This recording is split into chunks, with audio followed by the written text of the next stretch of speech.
What's up, my derps? We jumped in early on the countdown because Nave was giving us flack, so there's that. Oh, look, my arm is breaking the system right now. Oh. Welcome to another episode of Dungeons, Dragons, and Mics with your special host, me. That's me. I'm the special host with the crazy hair, and our bigger, more important special guest, Mr. Keating Woodwrights. Introduce yourself, sir. Hi, everybody. I am Keating Woodwrights. You may know me as that on Instagram or in Discord. In real life, you probably know me as Shut Up, John. Every time. Shut up, John. That's so mean. You'd be surprised. Thank you, guys, for the shout out with regarding my hair. Yeah, I'm long hair, don't care. Yeah, that's sorry. Yeah. Yeah, just a quick condition, and that's going to be majestic. Really is. So I was telling you, John, just before we got on here, that we're pretty sure the household right now that I'm in is full of Omicron. We're all slowly going down the tubes, but I'm sure it'll be fine. This is not the homeless edition, Nate. Thank you. Keating Woodwrights hosted and designed this incredible one-shot/two-shot that we did for our birthdays, and it wasn't just my birthday. And it wasn't just Wawatessi's birthday. It was also John's birthday. And I totally forgot about that on day one. Because I think I found out after I had made all the scenes and stuff. And then you're like, oh, yeah, my birthday's on the 3rd. And I was like, son of a bitch. All right.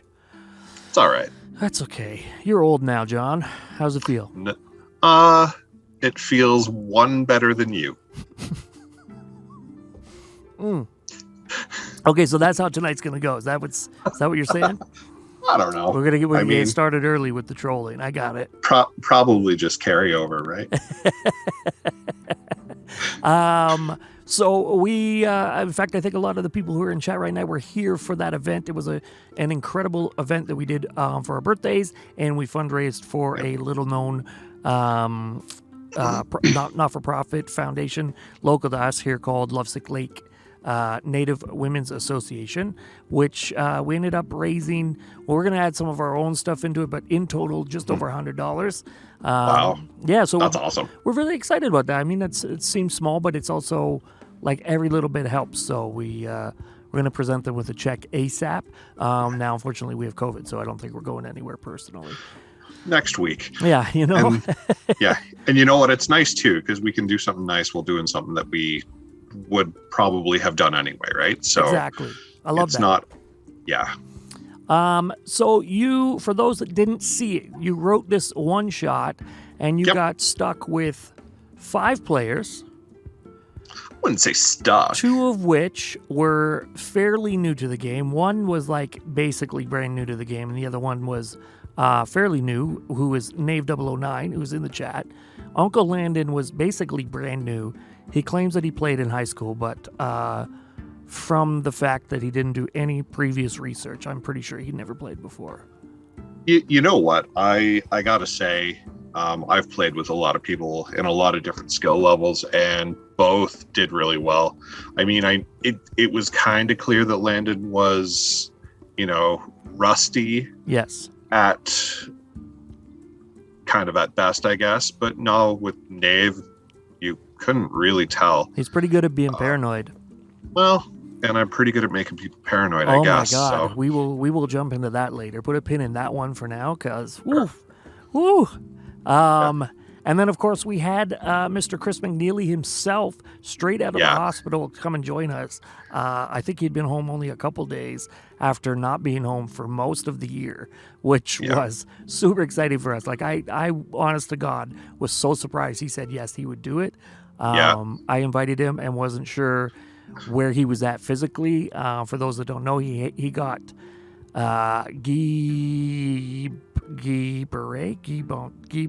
some kind of disease that essentially paralyzed him from the neck down. And so he's been working very hard over the last year to regain his strength and he had to learn how to walk again. He's learned how to move his fingers again. He's had to do a lot, and that's very scary. Yeah, and Nave makes a good point in the chat. Chris basically saved you guys. Yeah, he did. I think probably twice in both battles. I'm pretty sure, yeah, because I was going to bring that up in one of the questions about the combat because you promised us a TPK, a total player kill. For those that don't know. Yeah, and you know what? As we were going in the final fight, I think I felt bad because. You pulled your punches, didn't you? Well, I did, yeah. I knew you did. I said that afterwards. I'm like, I know he pulled punches there. Having Landon kind of set up his own ambush, I felt like a brand new player. Okay, so let's give them context to that. So our Gloomstalker, our ranger who was supposed to basically be a rogue ranger, super good at stealthing. Dare I say it, I basically created his character in D&D Beyond for him. That's fair. And for some reason, he had low stealth as a skill check. I don't know what I did wrong or why that was like that or what. Now that being said, I created this with the context of saying, hey, I've got 15 minutes to build this out for you. Yeah. Take it home and learn it and change it and fix it and do what you got to do. Okay, so I'm not totally at fault here. I am justifying my mistake. But he had a +4 to stealth. I mean, I was a wizard cleric that had +9 and advantage on stealth. Yeah, and I mean, to be fair, Gloomstalker Rangers are perfectly reasonable to not be stealthy scout builds. Are they not? Well, they can be, but I thought that was kind of the whole point of being a Gloomstalker was to hide in the shadows. It is a little bit, but the scouting is kind of in the name there, John. Thanks, Brian. Okay, yeah, just making sure. The sneaking, but the scouting not so much, right? Like mechanically speaking, they're really good skirmishers. Back? Oh. Yeah, so they're good at kind of the in and out or beak range fighters. Right. But yeah, I mean, flavor-wise, certainly there is a scouting element there. All I'm saying is a Gloomstalker build without stealth isn't a bad build, right? Like, it's perfectly reasonable. Oh, so what you're saying is I didn't mess up and I'm awesome. If that's how you want to interpret it. Speaking of awesome, I'm empowering you. Speaking of awesome, something that's not awesome is that Nave found out the name. It's called Guillain-Barré syndrome. Okay. Check that out. And I think there's a GoFundMe kicking around somewhere for him and his family. If people are interested, we will find that and put that in the chat. Yeah. Speaking of not awesome, 3 beholders and a Lich King. Not exactly. Good night. So the beholders were actually zombie beholders, which are slightly less powerful. They're worse, is what you're saying. No, they come back to life. They do come back to life, but their eye rays, they only have 4 instead of 6. Okay. And they're, I think the bad ones are powered down by a die or 2. I was trying to remember off the top of my head. I remember a pink being shot, a black being shot, and a red being shot. Sorry, say that again. Out of the beholders, you shot a pink ray, a black ray, and a red ray. Yeah. So I think I hit fear, disintegration twice, and enervation. Enervation. Is that the red one? That's the bad one. Right? I think it's the black one. Is disintegration? The red one's the one you really don't want to get hit by. Yeah. You know what's really funny is I'm likening it to Critical Role, and I'm trying to remember. Yeah, and That's the extent of my knowledge of beholders. Yeah, I don't actually think I said. I don't think you hit anybody. I didn't emphasize colors that much. They're all save rays, though, right? So it's not like there's a rule to hit. Right. And Nave brings up a good point. So the whole give and take of the universe doesn't matter if they're all zombies. Well, see, we're just poking holes in your universe here, John. I think it's nuanced a little bit more. So maybe that's a pretty good segue into what the kind of overarching story was. So essentially, and in the stream, Esther, the lord of that particular domain of dread, kind of glossed over it.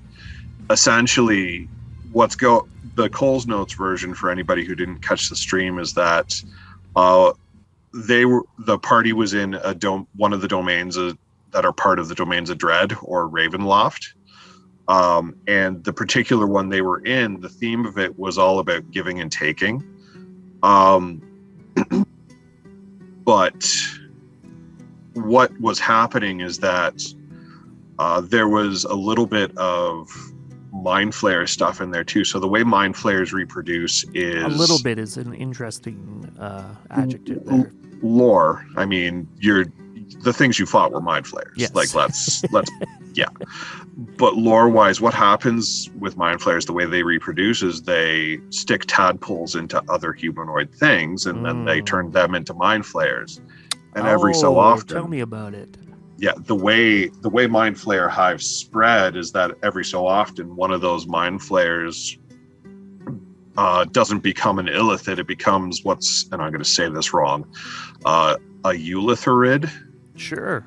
Yeah, one of those, and then it causes disruption in the mind flayer hive, and eventually it takes off on its own, and it becomes a new elder brain for a new hive. So what happened in this particular instance is that they're in this teeny tiny little domain that's literally the size of a small town.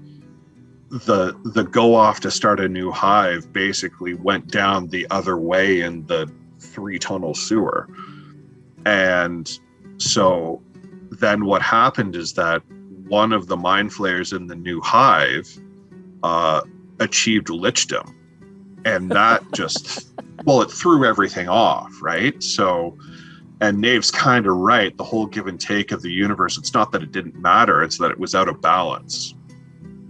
Because with the Liches, they just take, they don't give, right? And they have their phylactery, so even if they do give, they just come back, and it doesn't actually cost them anything, which was causing the problem, right? So that's kind of the behind the curtain impetus for you guys being there.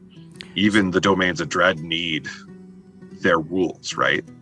So where did you come up with this? Like, was this an idea off the top of your head, or is this building on lore that exists? Yes, both really. So I really dig mind flayers as a monster. Well, they're because they are. They're hard to fight. They're hard to figure out. That's hard. It makes you question everything. And then, of course, you being the paranoid DM, the DM paranoia. It's two totally different things there. Yeah, they punch up too, right? So a base mind flayer, admitting that the CR system is out of whack, it's garbage. They're CR7, and a single mind flayer can give level 10s trouble, right? So I wasn't too nervous about throwing small batches of them at level 20s, because I knew that, especially since in the first battle I used mind flayer arcanists, so they're wizard mind flayers. Yep. Which lore wise are basically heresy in mind flayerdom. I knew that 4 of those plus an archmage. Excuse me. And the archmage was Forsran, right? That's who we ended up. Yeah, that's who ended up being Forsran. It was him in a bubble being controlled by mind flayers. Yeah, basically. Right. So, and what didn't? Sorry. This whole thing actually would make a really good television program. Like, I thought the one shot itself told a really cool story. Thank you. It's interesting because I've done lots of one shots myself, and there's a hard. Well, first of all, you did a lot of like puzzling stuff for us to figure out, and I find that can always bite you in the ass when you're doing a one shot. Like, it can. So, and I guess technically it did, because we had to turn it into a 2-shot. Yeah. How was your timeline with regards to that? Like, did you feel like the pacing was good? Was it as expected, or are we were really slow in the first one? That's hard to answer, just because the way I look at puzzles is I don't like the puzzle where it's just like, the dragon claws in Skyrim, where it's very obviously turn this the right way and then do this and then the door opens. Puzzles, I don't like those puzzles. Yeah. I like puzzles that come from just not having all the information. Yeah, I guess this was more of like a mystery than a puzzle. Yeah. When I wrote it as kind of a psych horror mystery. Yeah, was what I was thinking. Like, there wasn't a whole lot of body horror in it, even though Mind Flayers make excellent body horror villains. Go on. Well, the process of Ceramorphosis basically. Think of the Baldur's Gate 3 trailer. I don't know. I don't know if you've seen it. The guy turns into a Mind Flayer, right? Like, that process is disgusting. And it, like, hey, the don't first yuck time their yum. The first time I watched that trailer, I'm just like, okay, I need to take a step back here, and I'm gonna approach this again in daylight. Hold on, what just happened there? Oh, Great Bear Spirit has followed. Thank you very much for the follow. Thanks. That's a fantastic name too. It feels indigenous, and we do support indigenous people here. Absolutely.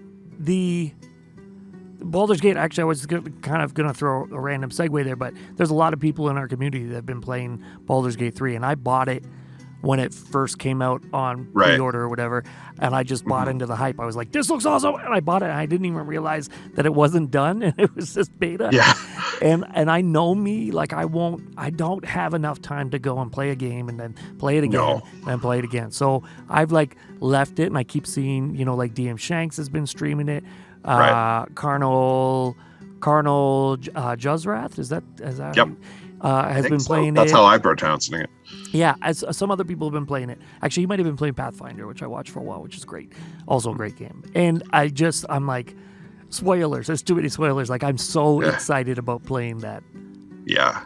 Is it done? Like, is it full release? I kind of lost track of it after a while. Yet. No, it's not done. Okay. Wow. When they finally get the full version out, like, I just know what people think of it right now. Yes. And keeping us sidelined, I know we should be talking about one thing, but they also have Dark Alliance that came out, the D&D game, and it looked cool. It doesn't have favorable reviews. No. But the lore and the world that it's in look pretty cool, and I think if they continue to work on it, it'll be dope. Yeah, that's the one. It's Dritz and his party, right? Mm-hmm. Mm-hmm. Yeah. Yeah. Actually, I'm proud that I knew that. That's pretty good of me. They do call me the fake nerd, but see, I get excited about video games. Nothing wrong with that. I mean, all a nerd is somebody who is knowledgeable and passionate of a particular subject. Yes. Right? That's it. Just so. I guess it. Yeah, that's a good point. That's a good point. So, how long did it take you to write this one shot? Did you write it all? Like, what's your process? So, when I'm writing things, and I'll start by saying, as far as campaign writing goes, I'm terrible at it. Like, I'm so bad at it. But I can write little short kind of adventure stories.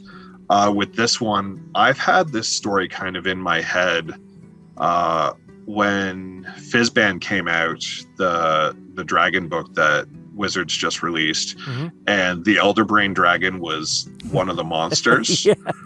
I was so happy when you called that in. I was like, oh, yes. Yeah, I mean, happy might not be the right adjective. I was excited and nervous, and I cried. Yeah. Well, I mean, Peter and I fanboyed in the Discord about it for probably 3 days. And so once I saw the actual stat block, I'm just like, yeah, you can build around this. You can work this. Shout out to Steve-O's Gaming Dungeon. Thank you very much for the follow. Keep talking to us in chat. We are discussing the birthday one shot that we did that turned into a 2-shot that John tried to kill us all with the Elderbrain dragon. Yeah. So once that happened, So once I figured out, okay, the Elder Brain Dragon is going to be the big thing at the end. Then I thought to myself, okay, how does it turn into this? Because a dragon and an Elder Brain aren't just going to meet and be like, hey, let's be one thing now, you know? So, you know, that there's some pretty powerful magic that has to be happening there. And the Mind Flayer Lich is another kind of neat monster that, you know, it's cool to use, but it's really hard to find a place because you have to build around it. Yes. And as I was thinking about what I wanted to do for this, I was just going, whenever I'm writing an adventure with Mind Flayers, I just go into D&D Beyond and click Aberration and then look at them. Yeah. And I'm like, okay, what can I put in here? And it jumped out at me and I'm like, oh shit. This is your opportunity. Well, and then I had a whole story and I'm like, okay, so how can I make this interesting? Like, I didn't want to just say, okay, you're in a cave, there's Mind Flayers, go. Yeah.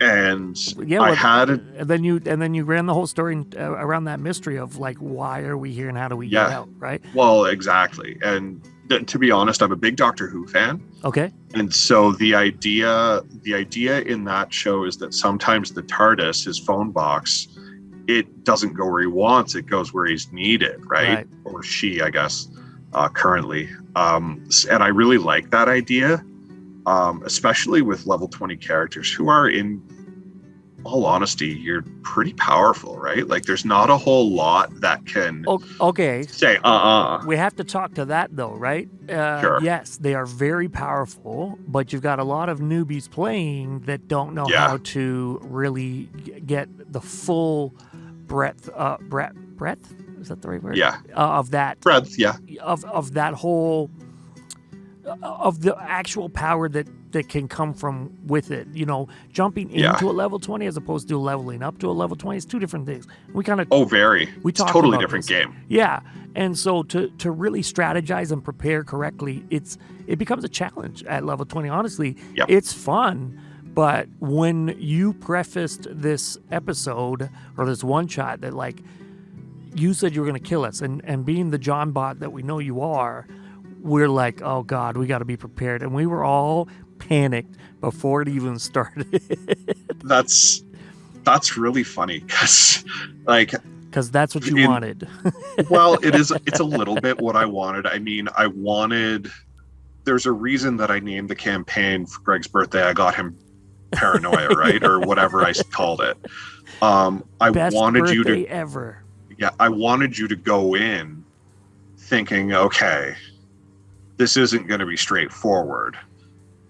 And, you know, I think you and Nave at a couple points really took that to heart. I'm not going to say took it too far, but you really, really, what you were role playing at one point up in the town, I forget even which social encounter it was. You almost gamed yourself out of unlocking the key to the adventure. Right? Like, or wait, are we talking about when you put us into the dark powers? No, I'm talking about session 1.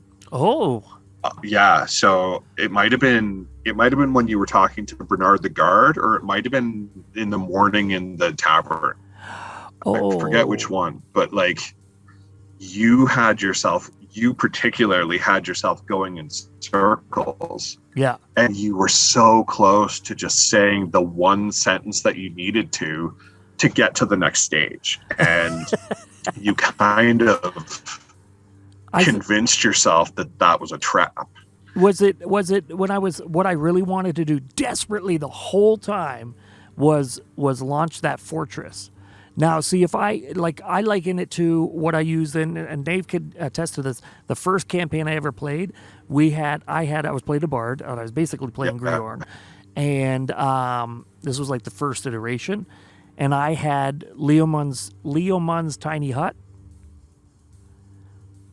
It's not quite the same thing that I wanted to do here, but it was the idea that I used to use that sometimes, like in battle, to give us a break.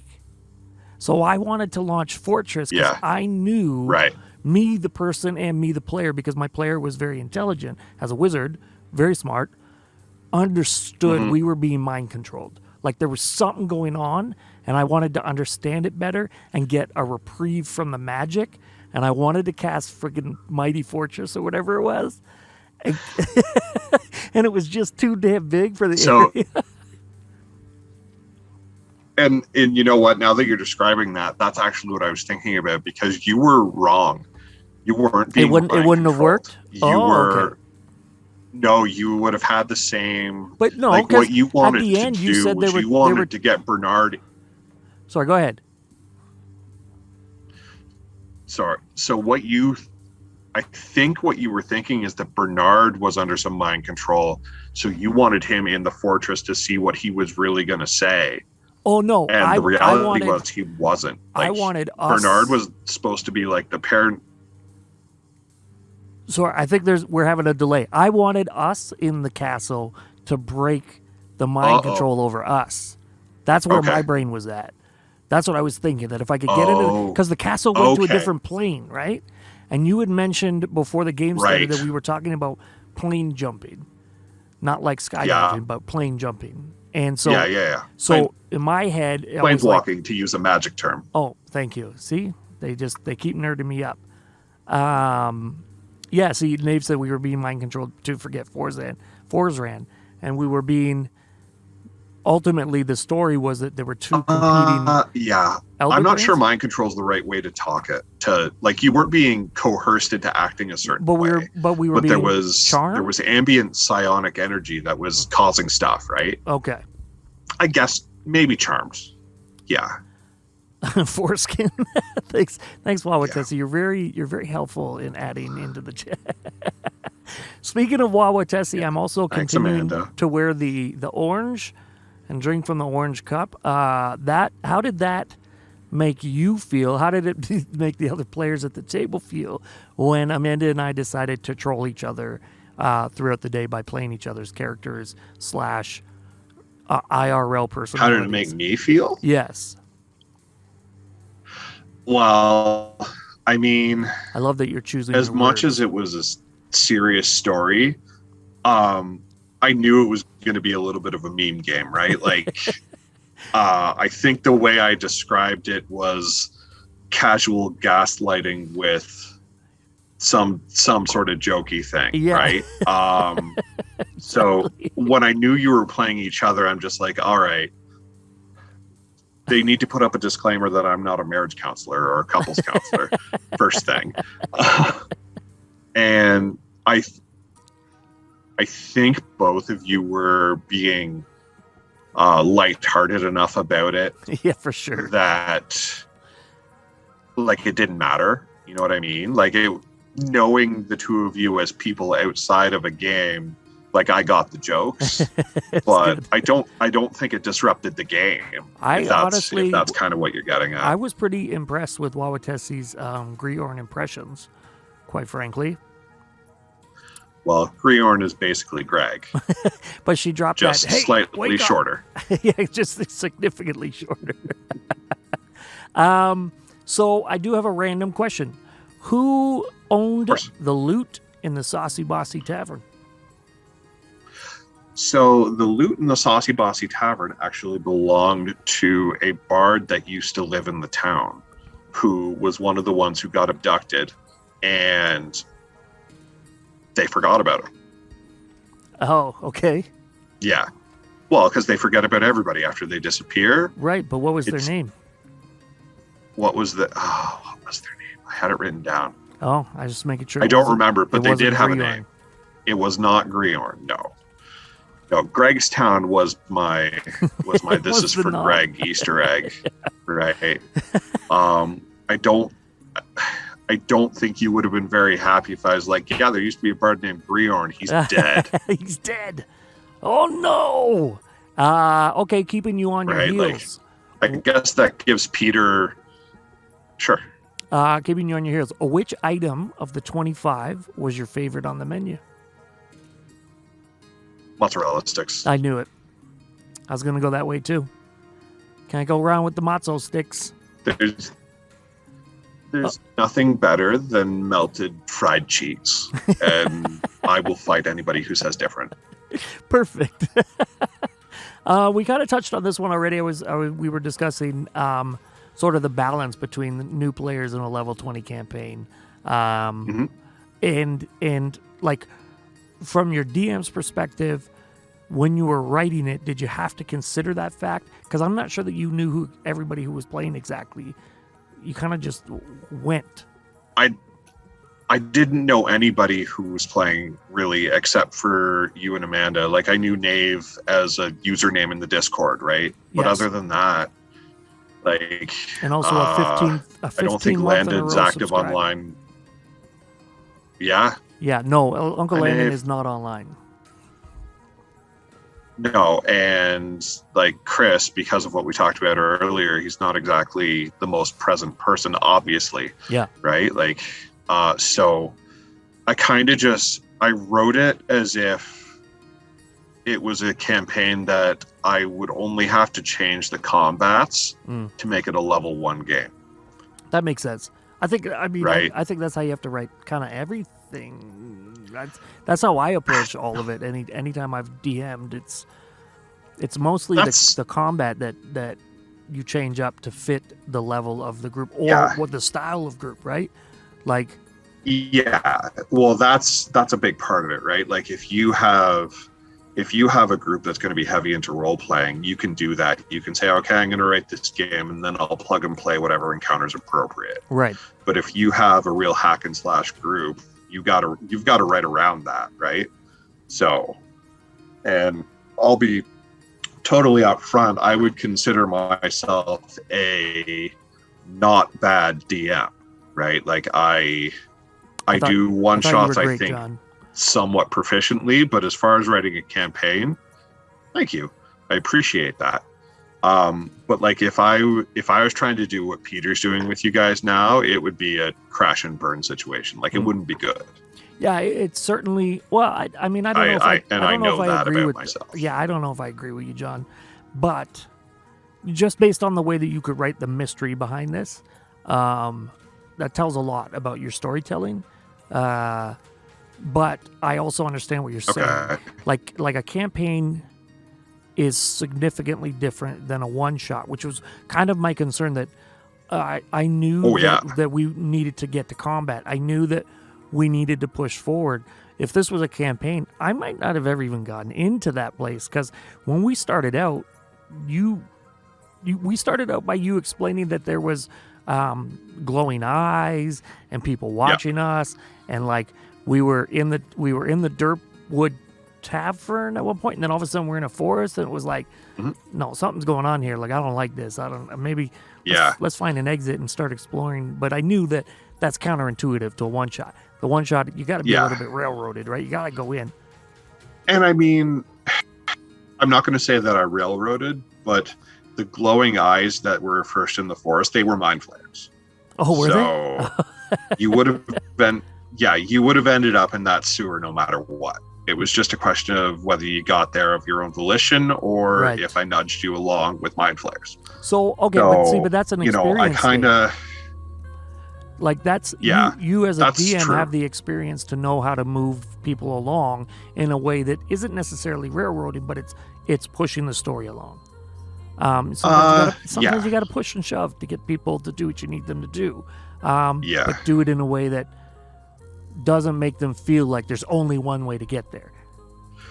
I think actually that kind of skill comes from my background as a teacher more than my experience with D&D, right? Because one of the things that we do in our job is we have to anticipate what kids are going to do when we're doing a lesson. So I have to think about, okay, Bobby's going to go off and do this, and Timmy's going to try to get me talking about the score of the hockey game, and Greg's going to troll you. Well, exactly. And there's going to be 3 kids in the back telling jokes to each other, and I'm going to have to embarrass them. Right? So you kind of have to cover all your bases and have a backup plan to get where you want to get to. Right. And as I'm saying this, I realize, that's actually a pretty good skill for a DM to have, but I wouldn't call that one of my D&D skills. That's absolutely a skill for my job. Okay. And for me, like, mine's opposite. My experience of that is through DMing, because I remember, and even Wawatesi might attest to it, but like, so in my first campaign DMing, I had Wawatesi, I had Chris McNeely, I had Dan, a fella who he used to be Ty and myself and Chris's DM.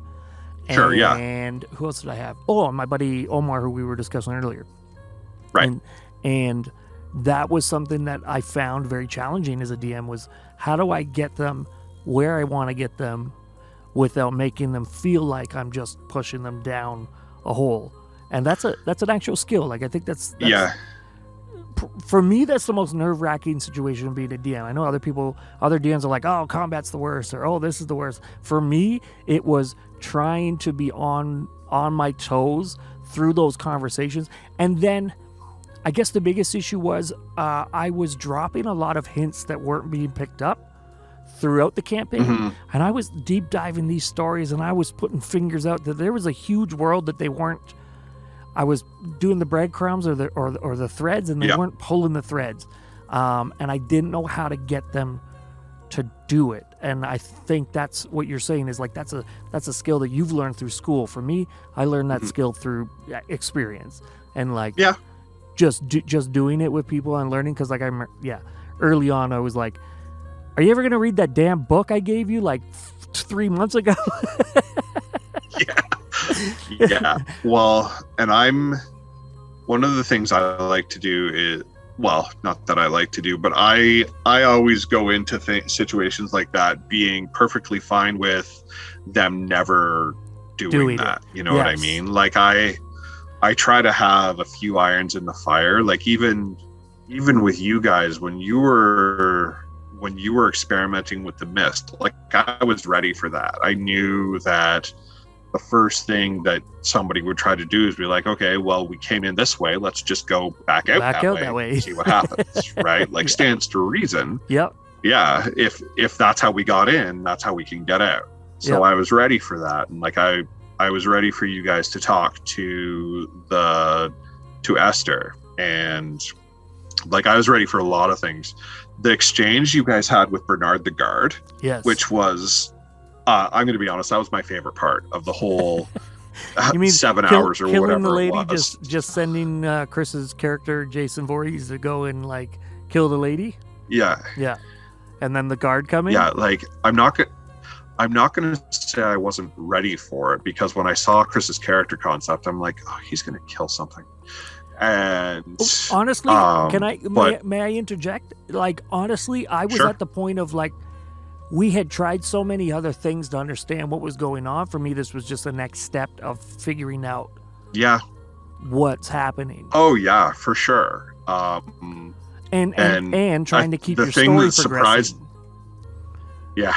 Well, I do appreciate that, but you know, for me, like I'm happy for a story to stall. I don't as a DM mind that too much. You say that. The only thing I was mindful of is if it was of people stalled. Well, that's what I was about to say. The only thing I was being mindful of is if it was getting boring for the people watching. Yeah. But like in regular tabletop D&D, where we're all just in the same room having a couple beers, like as a DM, I don't care if you don't progress the story. You know what I mean? Like you'll get there when you get there, and if you're having fun doing what you're doing, then I'm doing my job, and it doesn't matter. And then it doesn't matter. So, speaking of exploring and trying to figure things out, how much of the one shot did we actually explore? Because I feel like I'm an endgamer, and I know there was a whole other right room that we didn't go through at the T-junction. And I know that we didn't have to, but I just like to explore every room and get all the loot. So it was fairly complete as far as encounters I had prepared. The only thing down the other side of the T-junction was Elder Brian. Yeah. And I had a few points of conversation that you could have got information from him, but you as a group were making pretty good inferences just from Esther. Yeah. So he wasn't a necessary encounter. Although I had not great rolls with Esther. That sucked. I mean, Esther was it was a hard character to write for, because number one, she didn't have a stat block. One of the guys who works on D&D at Wizards, his philosophy is if something has a stat block, you can kill it. Yeah. And I didn't want Esther to be in a situation where you guys were going to kill her, because I either had to give up the entire adventure in that fight, right, or just let her die. Well, right. So I came up with the idea, and it all went back to why she was there. Yeah. She was there because she wanted to save her village from a mind flayer hive. So we're back to them. Yeah. And she tried to make a deal with, sorry, I'm hiccuping. She tried to make a deal with anybody who would listen. And it just happened to be the dark powers who kind of created Ravenloft who heard her. And then she tried to renege on the deal. So her punishment is that her village is doomed to be fed to these mind flayers, and there's nothing she can do about it.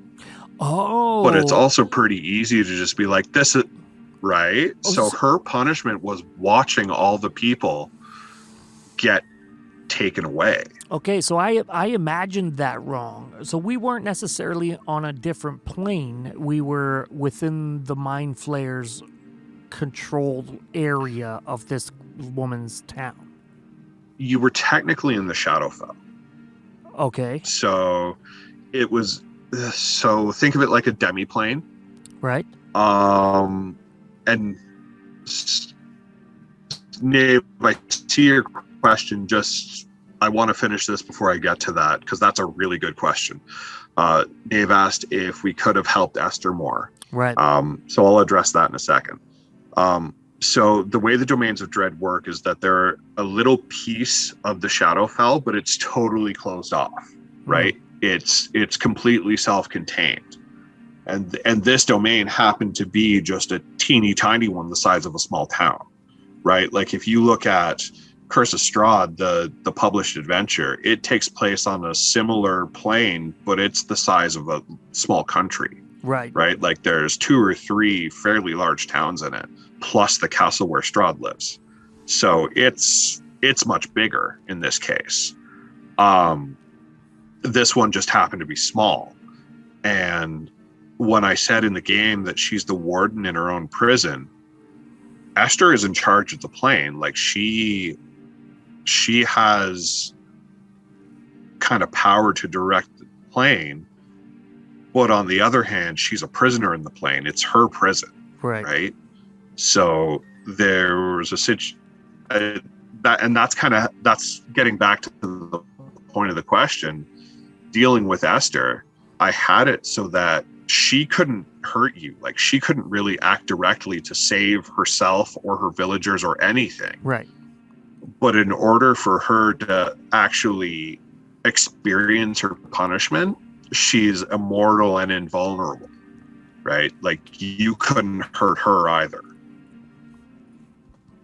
So that's and that goes back to what you were saying, like no stat block. What happened?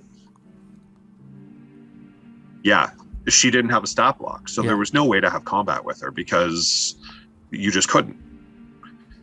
I treated her like an essential NPC, right?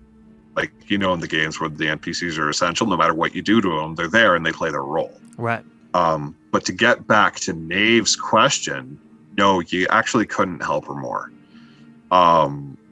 The only way you could have would be one of the deals you made with the Dark Powers, and to get her released would have cost probably more than any of you would have been willing to give.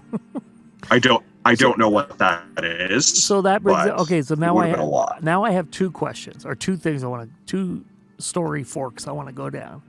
One is then what if we went after killing the zombie mind flayer or Elder Brain? What if we had then gone and killed Elder Brian? Would that not have disintegrated the hold of the area? No, because Because she wasn't being held there by the dark powers, or she was being held by the dark powers. But the mind flayers were working in tandem or working for the dark powers. So, yes and no. The story that Esther told you, like the Cole's Notes version, and you guys didn't ask very many follow-up questions to it. I was surprised.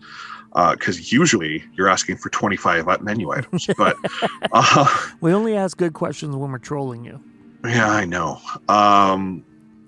The Elder Brian was the elder brain for the Mind Flayer Hive that was feeding on her town originally. So what happened is the Dark Powers said, "Oh, sure, we'll get rid of them," and they got rid of them. They actually just set them aside, right? Like, we'll use you later. Yeah. And then when Esther reneged on her side of the deal, which was to give up her life. Yeah. The Dark Powers are just like, no. So you live in Ravenloft now, and to punish you, we're going to put back the thing that you wanted us to get rid of. Right. But just to make sure you understand that you're the problem here, we're making them good now. So Elder Brian and his Mind Flayers, they were actually good aligned Mind Flayers. Well, it's the first time I've ever heard of it too. I like to explore stuff like that a little bit. It's just a thing I do, not even just in D&D. Like, what if this was the opposite? What would that look like? So for Mind Flayers, good Mind Flayers, they still need to eat brains, right? Like, that's how they live. So there's no getting around that. But then I thought, okay, well, there are stories with vampires where they only feed on animals. And that's how they get their blood. So I thought, okay, well, how can I maybe use that? And I thought, okay, well, if they're good, maybe they treat the people like cattle, right? Like, they see themselves as farmers. So they're raising these people. They give them everything they need. They make sure that they have good lives and they're comfortable, because happy brains are tasty brains. And then when the time comes, they take the people that they need to feed, but they make sure that there's enough people left that they can sustain the herd. So in my head, that's what Elder Brian's hive looked like. And so Nave is asking, if we had gone and talked to Elder Brian, would he have helped us attack or tackle the zombies in the other room? Depends on how you talk to him, I think. Yeah, maybe if we had a bard that was very probably charming. Yeah, probably, honestly. Then I would have been rebalancing that encounter on the fly again. The only I actually wish that I had a moment there to do some perception checking of the room, or like just the small things to figure out how we were like strategize before we jumped into the fight. But I love that we didn't have that time and that we just had to fight. Like, that's I think it was really cool for you guys to just be like, okay, we're winging it. What do I do? Hey, you had your shot to take us out. Well, and you know what? The original encounter before Chris decided to give us another level 20 character. Yes. Was just the dragon and the Lich. So the Mind Flayers weren't there. Or the Beholders. The Beholders weren't there. Yeah. It was just the two. So I added in the Mind Flayers to try to balance it out. And like, I did the math and it made it basically equal. Like, it was a slightly easier fight. You guys gained more from having Forzran than they gained from having the Beholders. Listen, without Forzran, I would have been done pretty early on. Yeah. So when I woke the dragon up and did the breath weapon, and I saw the numbers of your hit points going down, that's kind of when I stopped and said, okay, this, like, you're big softy at heart. A little bit. Yeah. Don't tell anyone. I wanted you to have fun is what I wanted. I realized. I was going to say, I was looking forward to dying. I've never died in this game because D&D 5e makes it damn near impossible. Well, I would have. I keep saying it's Kid Glove D&D, right? Like it is, and I would have liked to have seen how that all played out, because for me, I wasn't. It's just this was a one-shot character. I was doing it to make fun of Amanda. I wasn't that attached to the character in and of itself. Yeah. But I did find, first of all, I did change that character like early on in the game because I recognized that we didn't have enough utility or enough. We didn't have any magic in our team, and not really. You gotta have like something that's coming from the outside. In my opinion, I probably had the second most important character in our overall group makeup. I think so. I think that's probably a fair assessment. Yeah, I think Prince of Vowels, Eomai, was the most important. And not because I didn't recognize that at first, but when he started hitting, holy Jesus. Yeah. Yeah, that was crazy. And then I knew that Knave was going to be able to make the important shots from the outside. Mm-hmm. And I was really worried about Landrel being new, not really knowing kind of what to do, just keep flinging arrows, and that's fine. But not knowing how to like move your character, get out of the way, hide, this, that, and the other, right? Like he ended up being good at that though. Like he recognized obstacles. Yeah, he did. Right, and that was awesome. And then I knew that Amanda's character as Gurg could be very important as our main healer. Although I didn't know what her stats looked like or what her sheet looked like, but I also know that she generally had really crappy rolls. Yeah. And then she gave me her dice. That was your first mistake. It was. It really was, because she rolled great that night, and I rolled very poorly. Mm-hmm. On our second. You might want to check those dice for balance. Oh yeah, I'm being serious when I say that. Like, throw them in some soapy water just to see what happens. Well, we are doing that, and we're going to sage them, and we're Good idea. Yeah. So sorry. It's Hail Mary time with those dice. It really is. Like, it's funny because I bought them all for her as gifts, and so somebody was saying, I think it was Peter DDnD me was saying, it's generally a good thing when somebody gives you dice. Yeah, not for her. So bringing it back to Dark Powers, you know that I had to talk to you about me trying to game the game. Oh yeah, how close were we? How close were we to what? Being outgamed. Like to be shutting down your whole system. You weren't. Oh, come on. I was a wrench in the cog. So when she needs to earn her own dice. She does. Good point, Dave. When I said that I was ready for us to switch and I had a player ready. Yeah. Like, I didn't plan for that, but I was 1,000% ready to do it. Like, so was I. If I'm honest, I would have loved to have taken over what you had and then run the story from there. It would not have been a good show, but it would have been funny as hell. I disagree. I think it would have been a great show to a certain audience. Like the adventure would have not been nearly as smooth. Exactly. But I really think the idea of us trading and you having to improv an entire second half of an adventure, knowing full well that I was going to bring in a heartless death machine. I mean, like, Chris brought that. Having that, I think that. Oh, I could have damaged him without even trying. Says the robot.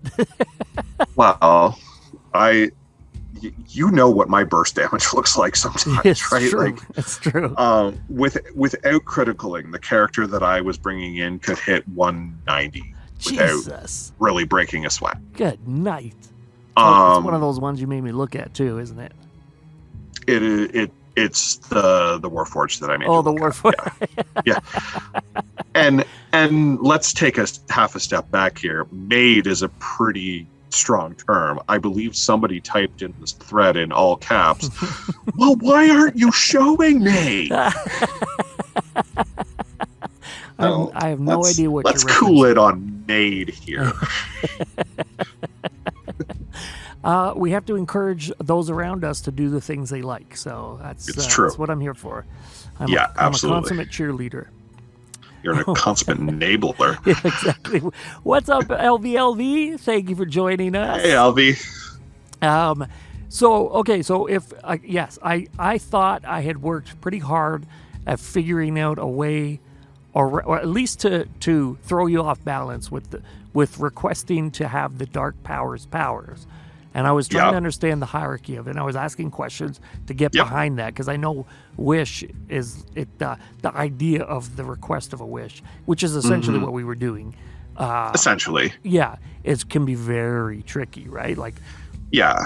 Well, and I think we saw that too, right? Because somebody used wish, didn't you use it? Forzrand used wish, and then I used wish. Yes. Yeah, when you used wish, it didn't do what you wanted it to do. I mean, right? Yes, I lost all of my 9th level spell slots, but... Oh, that was the dark powers. That was... Wasn't it? Oh, no, that was my wish, no, you're right. Because I had a tadpole, I got a tadpole twice. Yeah. Like, I was going down. Yeah, you were. And then... Yeah, Forzrand used his wish to get rid of mine and Wawatesi's tadpole, but Wawatesi's tadpole didn't want to be in Gurg, because he was so stupid. They're like, there's no brain in here. And so, okay, so I remember now. I think what you said is the price I'll pay is that I can't cast wish anymore. I can't cast wish, and then you use that against me to take all my 9th level spell slots.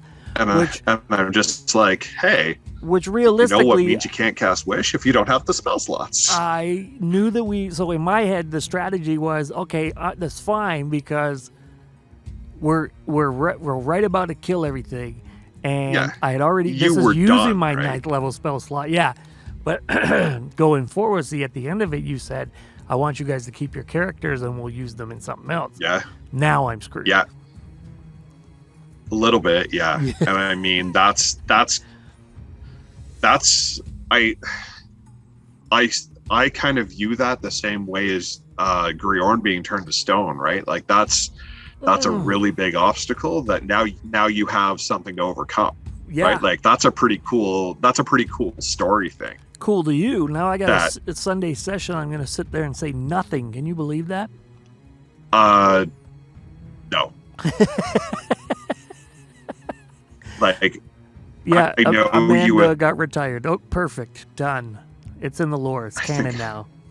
Well, and, the thing I suggested, it was just a suggestion, but I really like revisiting characters. Yes. I love nostalgia Easter eggs in video games. Especially if it's a sequel to a game that I really, really liked at some point.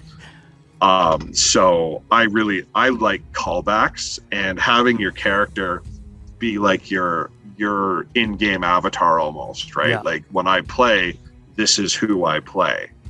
But I like that. Let's talk about the fact that the original character I created was going to be so bad. I worked so hard on that, and then I saw the makeup of the team, and I was like, "Oh, it's gonna be me that has to change, isn't it?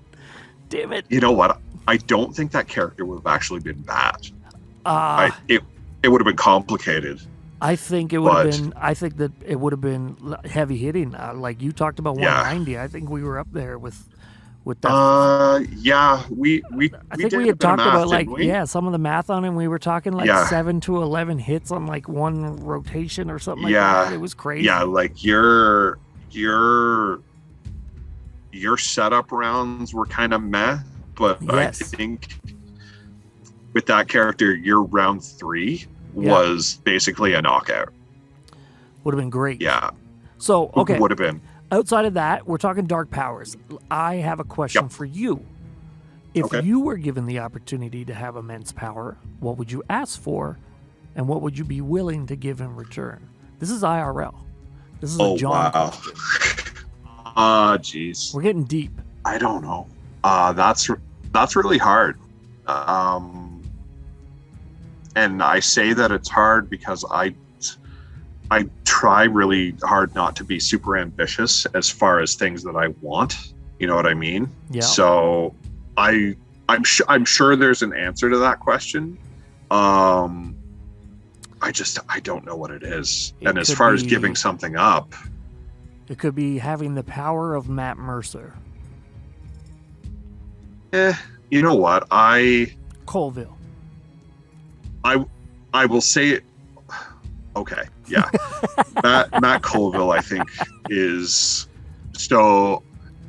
My DM, my Dungeon Master Mount Rushmore, is probably Matt Colville. Yes. Brendan Lee Mulligan. Okay. Oh, I love him. Yeah. E. Dave Walters, who is he is a level 20 evangelist. Like, he pushes it hard. He runs level 20 games. Whenever he does a game for charity or anything, it's always a level 20 game. We worked with him for Autism Home Base last year. Oh, shut up. That's awesome. Our first year, he was part of it. He is one of my heroes in the D&D world. And I think my fourth person would be Jasmine Buller. She's that bronze girl on Twitter. She's starting to be. Oh no, that totally ignores Abria. I don't know if I could pick four. Actually, to be honest. Isn't there 5 on Mount Rushmore? 4. Okay, cool. But like, we should talk when we're done this.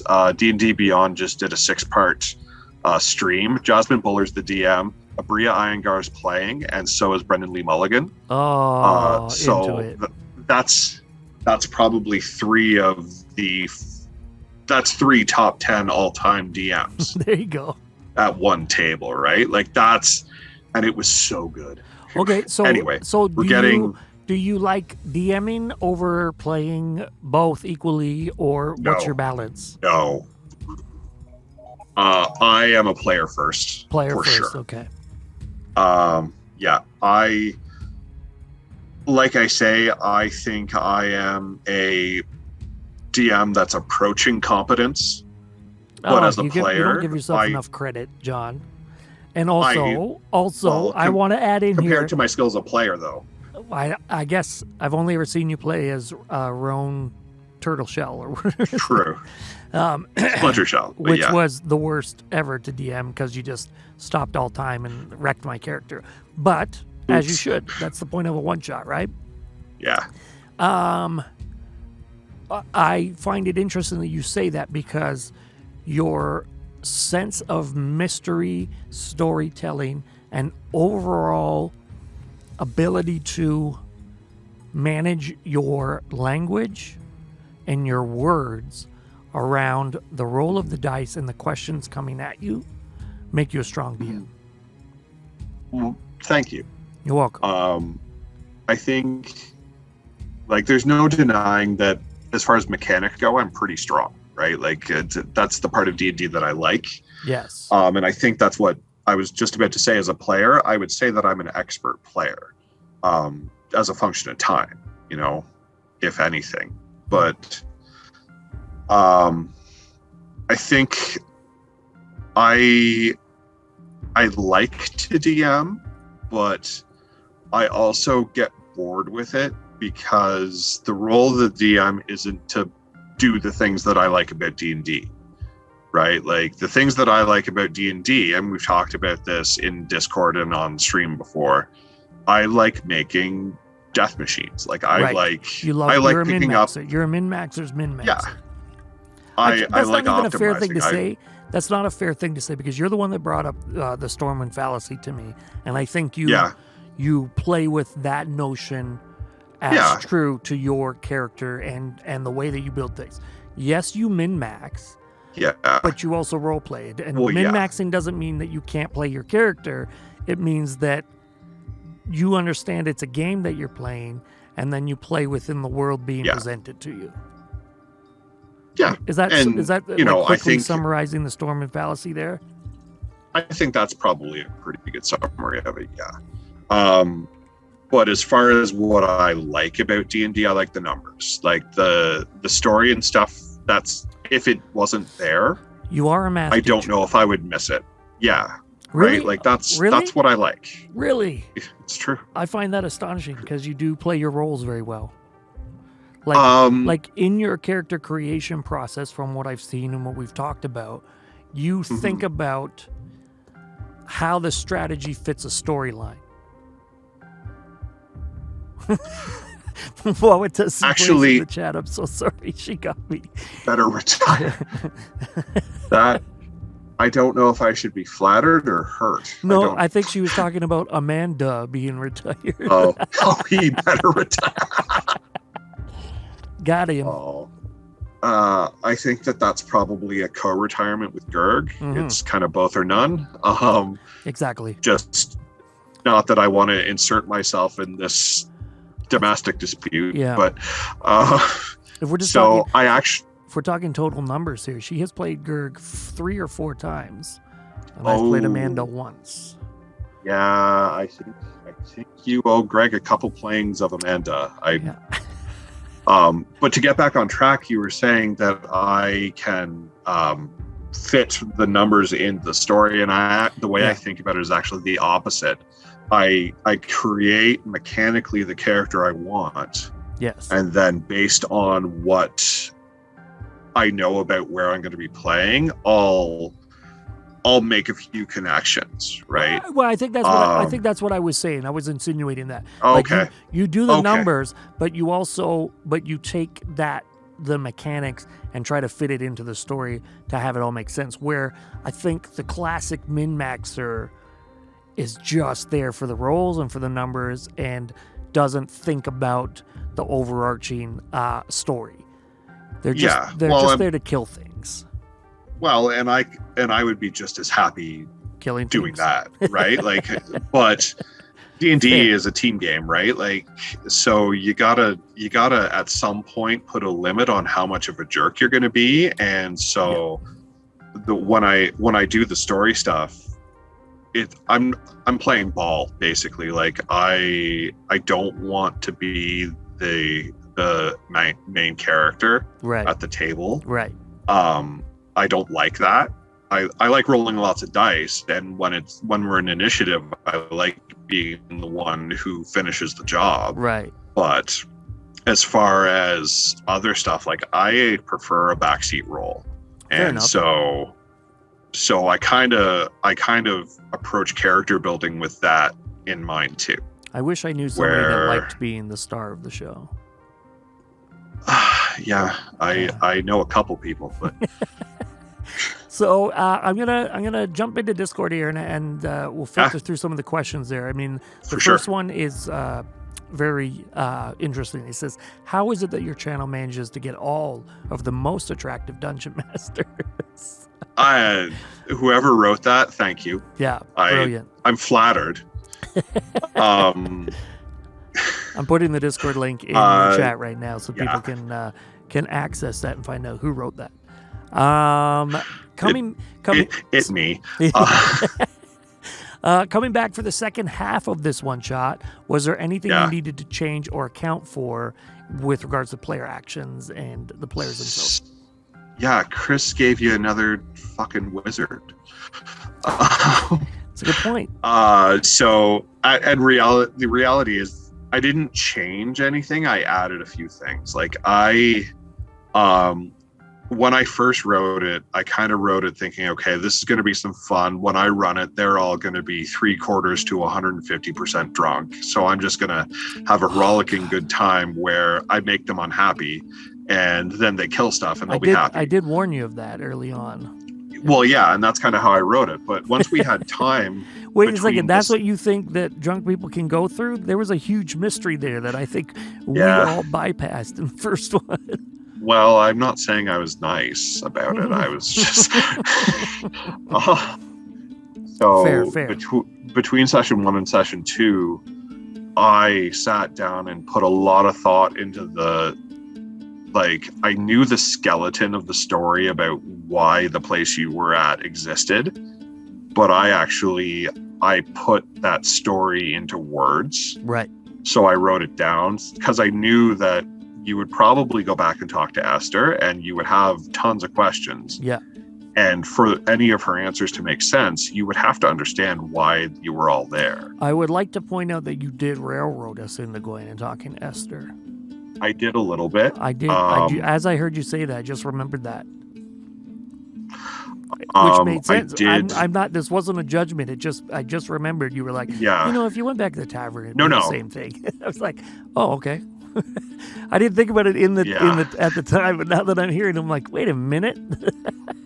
You know what? That was kind of an off the cuff comment. I didn't mean it to try to get you there, but but it made sense for the story. Yeah, well, for the story to make sense and be satisfying, I think the conversation with Esther had to happen, as opposed to us like sitting in the basement. So it did. Well, like if we were sitting in the basement, and you were like, "Oh," and Esther walks in. Yeah, like I wasn't going to do that. That's lame, right? My wife tells me I'm not supposed to say lame anymore. It's ableist. Really? Apparently. Well, we'll put that on that other podcast we talked about earlier. Yeah. Oh, yeah. I want to talk about the team dynamics here. Sure. It seemed on paper we had a not very well balanced team, but in the end, it felt like we were fairly balanced. Like we were catching each other and figuring each other out. Your strategy as the DM, other than to make me use all my counter spells as a wizard, like what was your game plan there? So I didn't really game plan against the party.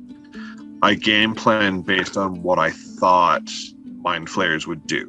Right. So in the first battle against Forzran, Wall of Force on vowels happened a lot, right? Like I tried to take, as soon as he did his first heavy hit, I thought, okay, these things are smart. They're going to adapt and they're going to want to take him out of the fight, but he's a bucket full of hit points. So they're not going to do it with Fireball, right? So they tried to take him out of the fight with Wall of Force. Right.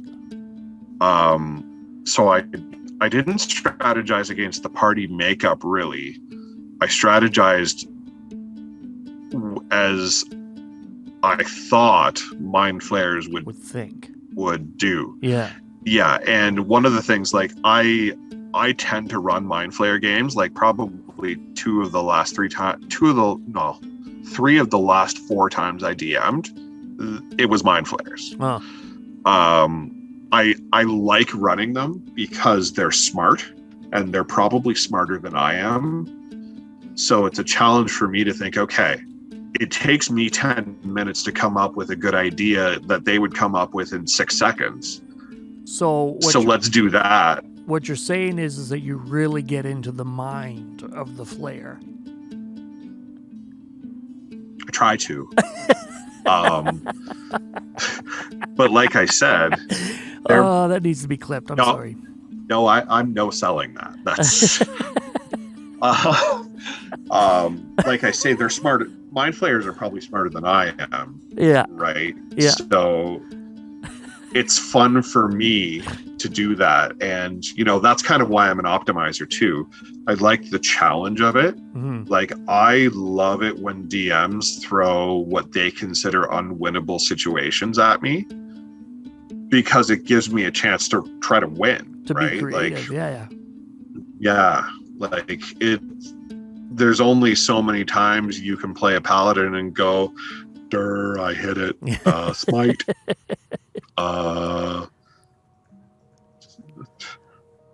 Wrathful Smite, I hit it. Smite again. But I think that's right. Like it gets boring. That's the difference of an experienced player and a young player, right? Like a young player is already feeling unbalanced with the amount of things they can do just on an early sheet, and dropping just a barbarian when your only job is to go in and hit. which I found interesting. Speaking of Chris, I found that interesting because Chris has, a fair amount of experience in the game, and he's also a very charismatic person. So I find it interesting when he plays these somber, emo style characters that don't talk or don't do anything. That might have been a personal choice to conserve energy or something. But you could tell when you looked at the stats that was coming off it, he knew what he was doing. His character was crushing. One of the magic items he took was a Belt of Storm Giant Strength, right? And a Vorpal Sword. The Vorpal Sword is great. Yeah, he probably took two of the best melee damage enhancers in the game. Right? Yeah. So he absolutely knows what he's doing. Yeah. But I think it's funny because I found Yao Mai in its own way to actually be a very charismatic character. I agree. He plays them and describes things so well. Like that is his strength, is that he gets into the mindset of it and role plays it. And he's king at that. But if you've ever seen his character Leroy Jenkins, my God, it's like two different worlds. Oh, I'm sure. I'm absolutely. I was actually really impressed when he spoke to the dark powers. Like I didn't expect that, and I had to take a second. I may or may not have missed that. Yeah, you might have been away from the table at the time. But same thing happened to him that happened to everybody else, except I used the fog to do it. Oh. Instead of a dream. Yes. And so they offered him a deal, and he spoke. Yeah. And I was just like, oh shit.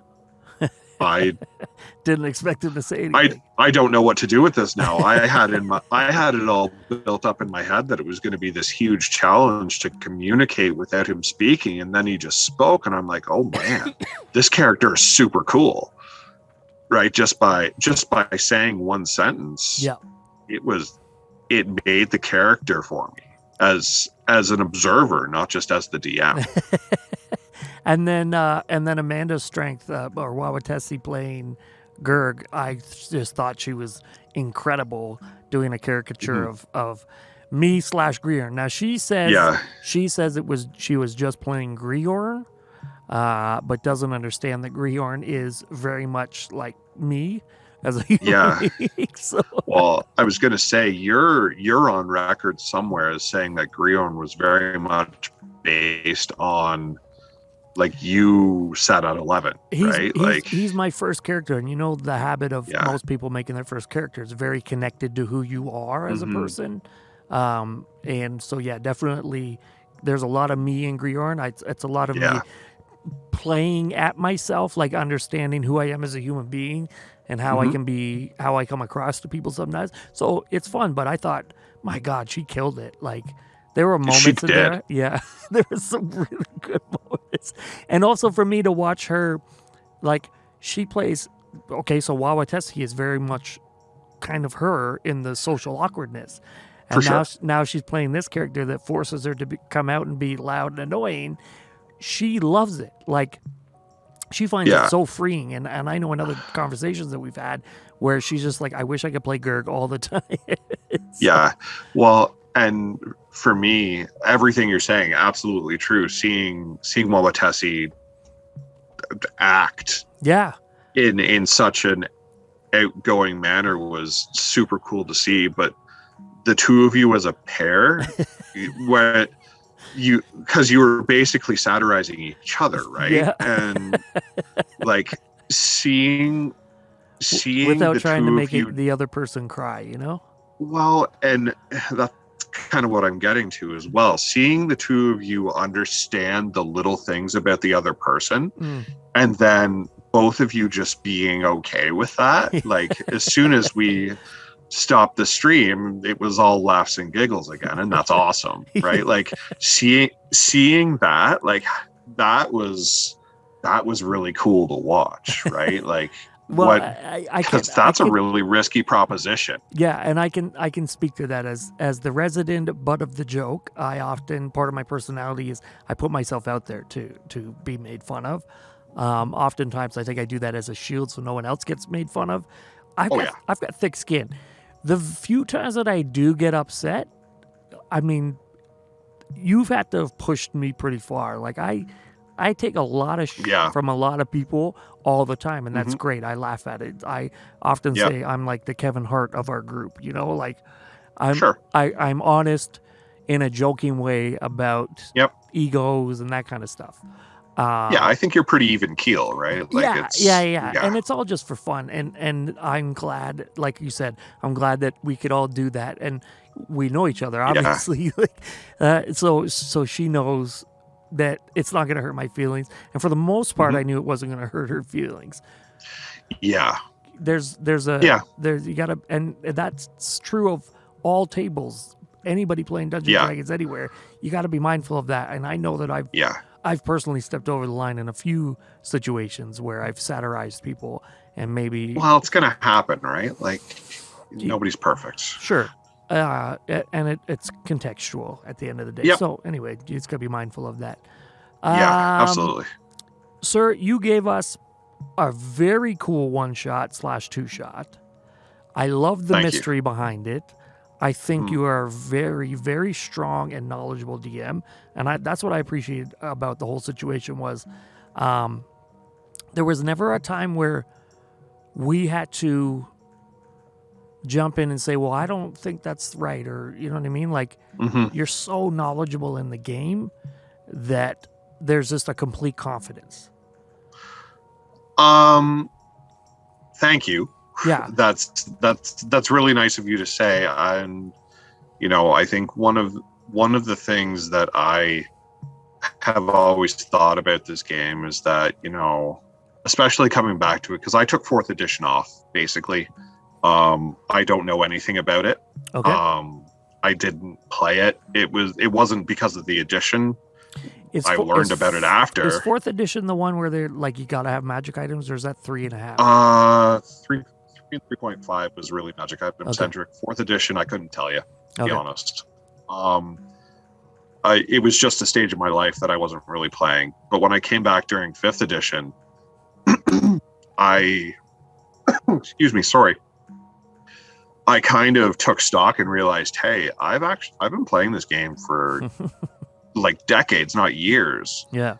And it's okay to be knowledgeable about it as long as you're not a jerk about it, Right, so exactly. So I'm really happy to give people the benefit of my experience, and I think thinking of it like that has allowed me to do the things that you're saying, like show that I'm knowledgeable, because 10 years ago John would have never said boo, right? Like, well, I will say this, being on the other side of it, it is nice to know, first of all, there was confidence in your knowledge of how things should work.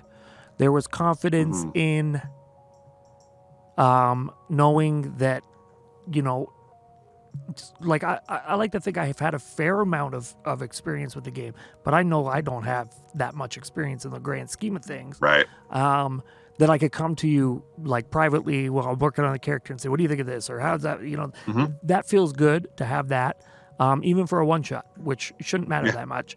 But the other part of it that I think was very important is that as knowledgeable as you are, you didn't gatekeep. And by that I mean like rule of cool, and like you allowed us to be the heroes of the story, even though you talked a big game about trying to kill us. I too talked a lot of trash about trying to kill all of you. I don't know how to do it in 5e. I honestly don't. Like, I think I've got you guys set to die, and then you time stop me. Yeah, well, I think you can only be so prepared. Without getting into that and being like, yeah, I gotcha. I think for me, I've always viewed the dungeon master role as a pretty selfless role, right? Like I agree. It's not really about you when you're running the game, and as much as everybody will say thank you, it is a bit of a thankless job. You do 95% of the work and you get 5% of the enjoyment, so I don't know if I agree with that 5% of the enjoyment. I think the enjoyment as the DM is the story that unfolds in front of you. Well, I'm pulling numbers out of the air, I was going to say, I think my the point numbers stands. guy. I'm the story guy. I like the story over the numbers. Yeah. I want to hear about your like flipping, diving, sliding down a dragon's neck, slicing the way down. And like, I love that. That gets my creative juices going. Yeah. I don't care as much about the numbers as you do. I think for me, running a game, if somebody's like, hey, can I do this? Or I'm going to do this. When I think of it, I'm just like, rad, let's do it. Yeah. Let's figure out how to make that happen. Well, and I can BS that, no problem. Exactly. You came up with something cool. If you're putting that much effort into the thing I'm doing, to me, that's showing that you appreciate the work that the dungeon master's putting in, right? Like if you're going to be creative about it, I agree. That is to me your way of saying thank you. So of course I'm going to be like, yeah, exactly. Awesome. I agree completely, and I think that was strong in this, in what we did. So I figure we're about an hour and a half in. Let's wrap it up. Wow. And say thank you. First of all, thank you to you for what you did for our birthdays. That was awesome. Oh, it's my pleasure. You hit me up and you were like, I want to do this. And I was like, oh, I wasn't planning for this, but we will make this happen. Yeah, well, and I think when you mentioned charity, I'm just like, okay, well, I don't have time to make stuff. Yeah.